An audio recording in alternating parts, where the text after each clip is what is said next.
पूरे बिहार में बड़ी संख्या में संस्कृत विद्यालय में शिक्षकों की कमी है। हाँ। और उस शिक्षकों की कमी को लेकर हम बड़े पैमाने पर अब समितियां बनवाना, प्रबंध समिति, हमारे यहाँ प्रबंध समिति बनती है और उस प्रबंध समिति के माध्यम से सारी प्रक्रिया होती है। तो उन सभी चीजों को हम गतिशील कर रहे हैं और बड़े पैमाने पर बिहार में लगभग 2,500 से 3,000 ऐसी बहाली है जो निश्चित रूप से आज होना चाहिए। उस दिशा में हम काम कर रहे हैं और लोगों को अवसर मिलेगा कि संस्कृत विद्यालय में एक शिक्षक बनने का अवसर। अभी भी कई विद्यालय की बहाली, बिहार में लगभग 20-25 विद्यालयों की बहाली चल रही है और कई विद्यालयों की बहाली अभी आने होने वाली है। यानी यह काम शुरू हो चुका है। अब केवल इतना ही है, हम सभी को जागरूक होना होगा कि कहाँ बहाली हो रही है, विज्ञापन देखना होगा और स्कूल में जाकर अपना नामांकन, अपना एप्लीकेशन देना होगा, इंटरव्यू में भाग लेना होगा। वैसे छात्र जो पढ़ करके अच्छे अंक प्राप्त करते हैं और उनको आने वाले जीवन में अच्छा उन्नति कर सके, इसके लिए बिहार सरकार निश्चित रूप से उनको 10,000 रुपये देने का काम करने वाली है। तो ये बड़ा कदम है। हम लोगों ने इस पर क्रियाशील होकर सारी चीजें चली गई, बहुत जल्दी अपडेट हो जाएगा और नए सत्र से नया सिलेबस भी लागू हो जाएगा। रामचरितमानस से लेकर भागवत गीता जैसे विषयों को हम सिलेबस में शामिल करने का काम किए हैं। यह भी एक बड़ा कदम हुआ है। कई प्रकार की चुनौतियां हमारे विद्यालय में है, उसको बेहतर करने का काम, चाहे सर्व शिक्षा अभियान से जोड़ने का काम हो, चाहे विद्यालय के सौंदर्यीकरण का सवाल हो, चाहे विद्यालय का आधुनिकीकरण का सवाल हो, चाहे सिलेबस का सवाल हो। 27 साल पुराना सिलेबस को हमने रिन्यूअल करने का काम किया है। और इसी तरह से अभी जैसे बिहार स्कूल एग्जामिनेशन बोर्ड को राशि दी जाती है, जब प्रथम अंक से कोई पास करता है तो हमारे संस्कृत के बच्चों को भी यह मिलना चाहिए और इसके लेकर हमने बातचीत की। बिहार सरकार से पत्र आया और पत्र के आलोक में हमने बिहार में जितने हमारे प्रथम अंक से पास किए हुए विद्यार्थी थे उनकी सूची हमने सरकार को सौंपी है।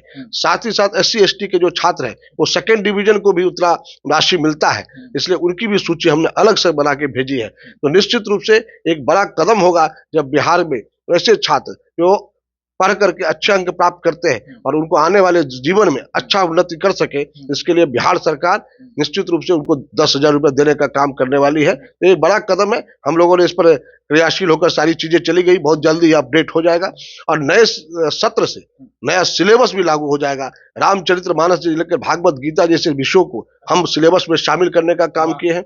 यह भी एक बड़ा कदम हुआ है।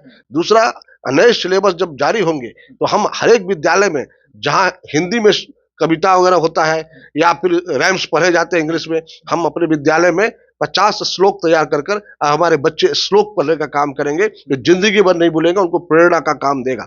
उसी तरह से हमारे संस्कृत विद्यालय में हिंदी में प्रार्थना नहीं होगी, संस्कृत में प्रार्थना होगा। तो निश्चित रूप से कई प्रकार के अमूलचूल परिवर्तन हम ला रहे हैं। आने वाले समय में हमारे संस्कृत के बच्चे जो नौनिहाल है, आने वाले समय में एक नया कीर्तिमान स्थापित कर सके। बिहार आध्यात्मिक केंद्र है और खास तौर से मिथिला और है, तो निश्चित रूप से संस्कृत है तो संस्कृति है, संस्कृति है तो संस्कार है, तभी यह भारत है। तो भारत में इस संस्कृति संस्कार के अभियान को लेकर संस्कृत शिक्षा बोर्ड इस काम को अग्रसर आगे बढ़ चुका है और मुझे बड़ा ही सौभाग्य मिला है। मैं आपके चैनल से बताना चाहता हूं कि हमने पिछला बार जो मध्यमा का फॉर्म भरने का जो रेशियो था उस रिकॉर्ड को तोड़ दिया है। पिछले बार 13,250 बच्चे ने फॉर्म भरा था, अभी तक हमारे पास 15,000 फॉर्म आ चुके हैं। तो निश्चित रूप से अभी जब इसका समय पूरा 20 तारीख तक, 20 जनवरी तक है, मुझे उम्मीद है कम से कम 20 से 25,000 बच्चे इस बार शामिल होंगे। यानी दोनों की संख्या में हम लोग बच्चे इस बार शामिल हो रहे हैं। तो एक उत्साह है संस्कृत के लोगों को, संस्कृत अनुरागियों के बीच उत्साह है।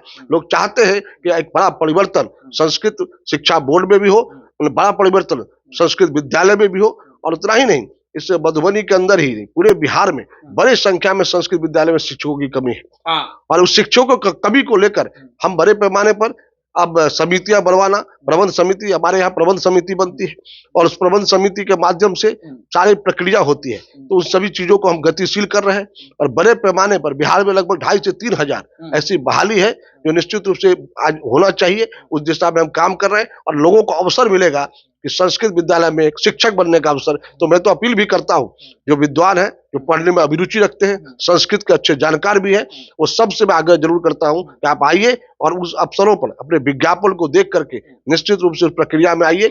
मुझे लगता है जो भी कुछ कठिनाइयां हैं, चुनौतियां हैं, वो धीरे धीरे समाप्त हो जाएगी। हम नए प्रवाह में, नए सुर के साथ संस्कृत को बेहतर बनाने का काम। शिक्षक बहाली वाली जो बात आपने कही है, ये कब तक आप इसका नोटिफिकेशन निकाल लेंगे? देखिए, हमारे यहाँ नोटिफिकेशन बोर्ड से नहीं निकलता है। अभी भी कई विद्यालय की बहाली, बिहार में लगभग 20-25 विद्यालयों की बहाली चल रही है और कई विद्यालयों की बहाली अभी आने होने वाली है। यानी यह काम शुरू हो चुका है।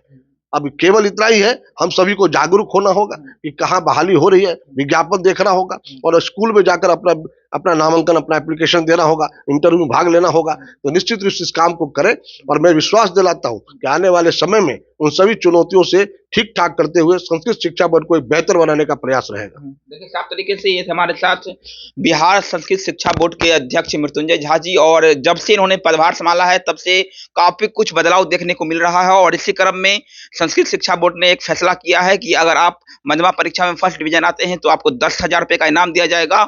और भी बहुत कुछ शिक्षक बहाली को लेकर भी मृत्युंजय झा ने तमाम जानकारियां दी है। मेरा नाम वरुण झा है, आप मीडिया ग्रिड देख रहे थे। बहुत